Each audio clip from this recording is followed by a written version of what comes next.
Kunal, thank you very much for your time. Great day to have you on the show.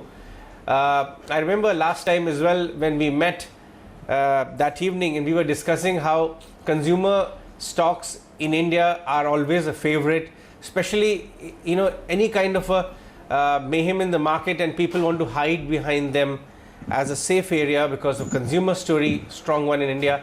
But after the correction which has panned out, how do the valuations look of the stocks? Are they still expensive or have they started to become relatively fairly valued? So consumer stocks in India have really been resilient in this whole downturn.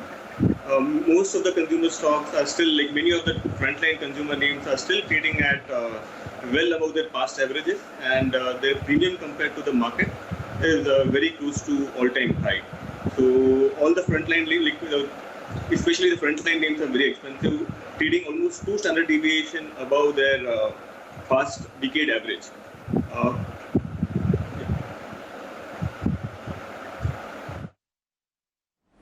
Fair point. Valuations, despite the correction, are high. How do you see the business models of these companies, given the fact that people are comfortable buying these names even when the valuations are not screamingly attractive, because they feel that consumption story at least will be safe, especially this part of the consumption, the pure FMCG ones, day-to-day stuff. Are the business models robust? Business models are clearly robust. At the same time, they are not really. They will also get impacted in this downturn which we are seeing right now. So, if I look at right now, I see issues both on demand side as well as supply side. So, we did a comparison with 2008. Last time around, when we saw major disruption, at that time the growth rates were much higher. So, consumer companies are growing at 18-20%. Subsequently, we saw the growth rates come down to 7-8%, but in a matter of 1 year, they went back to 15-17%. This time around, to start with, the growth rates are much lower. So last quarter, most companies reported growth rates of 3 to 4% on an average. And our checks with the companies indicate that January, February were no better. And March, April, obviously what we are seeing right now is a significant disruption both on demand as well as supply side. So near term, clearly many of the companies will go into declines. So they are not really as resilient as they seem to be in the past. Also, a lot of folks were riding on a good Rabi harvest and a rural recovery driven by the same. We believe that that might not really play out. Right now, we are seeing concerns regarding while the Rabi harvest crop could be good, at the same time there could be concerns regarding the realization. Labor availability is an issue. You see poultry price, agro-commodity prices crash. So many of these might impact the rural income. And thus, for FY21 at least, we believe that growth rates will be way below what the long-term averages have been.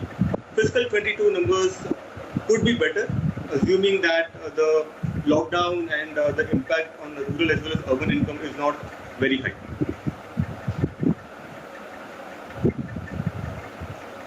So Kunal, you're saying that the business models are robust and the volume growth, even despite the slowdown, will not be very materially impacted going forward. What's the outlook on volumes?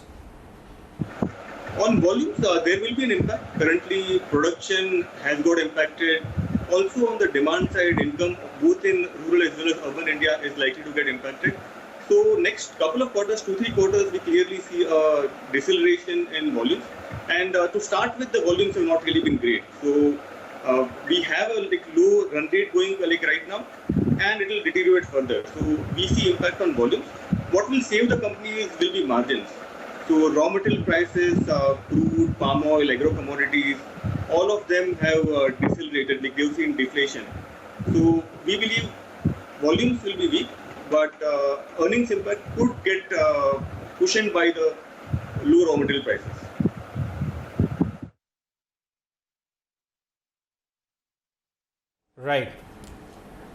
Right. How are you analyzing the management commentary coming in from some of these companies which have just started to share their medium-term outlook with the analyst community? Godrej Consumer was the one which I was referring to just over the weekend, have shared their outlook. What do you read from that commentary? Yeah, So still, most of the consumer companies have not really shared their quarterly commentary, but our expectation is that it's going to be weak. Considering that there has been a lockdown in the last week of March and like the supplies to distributors would have got impacted. We expect weak numbers. January, February were weak. March also will get impacted because of the COVID situation. So we expect weak commentary to start coming in over the next few days.